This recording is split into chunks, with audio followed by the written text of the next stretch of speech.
So, are you ready for next week?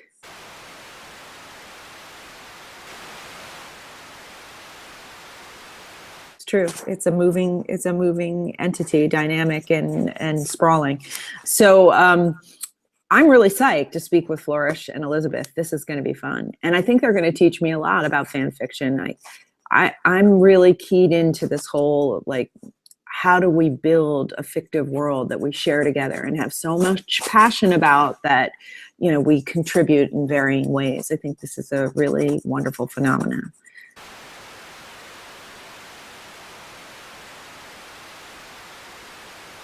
I also find it interesting that it seems to be like a more recent kind of unfolding, because a lot of my students that seem to, like the generation thereafter ours, seem to have fallen into a love of fan fiction in a way that maybe just wasn't available to us when we were that age, because of the networked era for open online spaces. So I think that's interesting.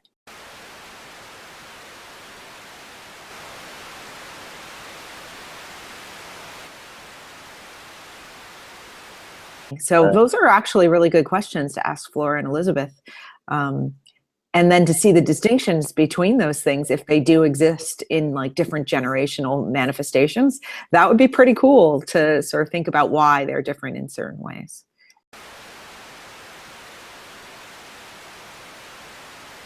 Lots of giggling and lots of sort of, come on, give it up, like give up the ghost of the magical object. There's a lot of sort of playful back and forth that you could hear audibly in the room.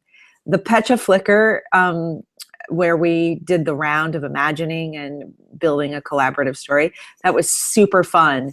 There was a lot of laughing, a lot of surprise. And I think that like the camaraderie is developing due to all of these interactive experiences. So it's all good. But the NetProv for sure, there was a lot of, okay, group one, what is it? I don't know if you remember the bird. It was like, word is the bird, bird is the word.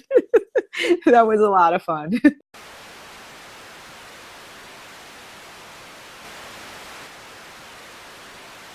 But I think that point that we were kind of exploring afterwards is an important one, which is that I don't think the best framework for collaborative writing is when there is somebody within the context of the writing community that has the answer, or that everyone need the reveal, or where we need to discover it somehow, because then it sort of makes us focus on getting there rather than playfully spinning out possibilities.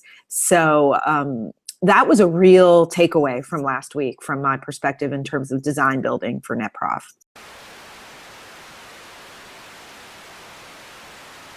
I saw some like real affirmation of that when we were talking about it afterwards. Like, yes, it would have been a good thing if we could run more. I said, that's why I said that like seating area was really reeking and smelling. They were like, what was that all about? And I said, because I was trying to add things that we could just sort of make something out of. Exactly. I think that when you build out the constraints, they have to be very clear and particular in order for everyone to be able to build in a rich way. There has to be some specific coordinating so that we can all keep kind of building out this infrastructure of a narrative.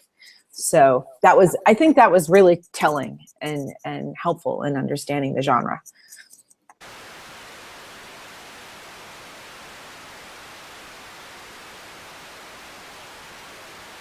I can't wait to take some visits and start talking about locale and how it shapes our expectations around stories and identity. That's going to be really cool.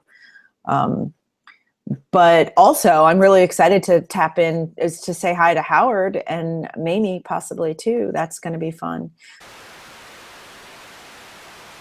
We're chock full of good stuff, right?